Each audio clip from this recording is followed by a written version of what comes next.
மகளிர் உரிமை தொகை 1000 ரூபா கொடுத்துட்டு இருந்தாங்க. இன்னைக்கு திடீர் அறிவிப்பா 3 மாதத்துக்கு சேர்த்து 5000 ரூபா கொடுக்கப்படும்னு சொல்லியிருந்தேன். மகிழ்ச்சியாக இருக்குது, ரொம்ப மகிழ்ச்சியாக இருக்குது. எங்களுக்கு ஏதாவது ஒரு செலவுக்கு அது யூஸ் ஆகும். அவருக்கு ரொம்ப நன்றி. நாங்கள் ரொம்ப ஏழ்மை குடும்பத்தில் இருந்தாலும் எங்களுக்கு அது ஒரு அண்ணன் தம்பி மாதிரி எங்களுக்கு போட்டிருக்காரு. ரொம்ப நன்றி. இப்போ சொந்த கூட பிறந்தவங்க கூட எங்களுக்கு செய்ய மாட்டாங்க. இவர் எங்களுக்கு கலைஞர் இவர் ஐயா எனக்கு நாங்கள் டை போட்டிருக்காரு.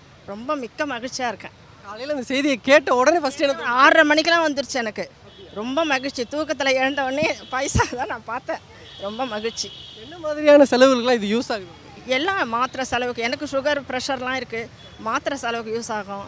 வீட்டில் பசங்களுக்கு பேர பிள்ளைங்களுக்கு ஏதாவது வாங்கி கொடுக்க யூஸ் ஆகும். குடும்ப செலவுக்கு முதல்ல அரிசி பருப்பு கூட நான் வாங்கி வச்சுக்குவேன், யூஸ் ஆகும். எனக்கு வீட்டுக்கார் கிடையாது, நான் ஒண்டி தான் இருக்கேன். ரொம்ப மகிழ்ச்சியாக இருக்கேன். ஆனந்த கண்ணீரோடு சொல்கிறேன், அவர் நல்லா இருக்கணும், 100 ஆண்டு நல்லா வாழணும். இப்போ அடுத்த முறை ஆட்சிக்கு வந்தால் 1000 ரூபான்றதை 2000 ரூபா கொடுக்கப்படும்னு சொல்லியிருக்காங்க. அதை இந்த முறையும் அவர் தான் வரணுமே. எங்களுக்கு கடவுள் மாதிரி அவர், கண்டிப்பாக அவர் தான் வரணும். இந்த 1000 ரூபான்றது 2000 ரூபா எத்தனை இன்னும் எவ்வளோ யூஸ்ஃபுல்லாக இருக்கும்? இன்னும் நல்லா யூஸ்ஃபுல்லாக இருக்கும், இன்னும் நல்லாயிருக்கும், குடும்பமே நல்லாயிருக்கும்.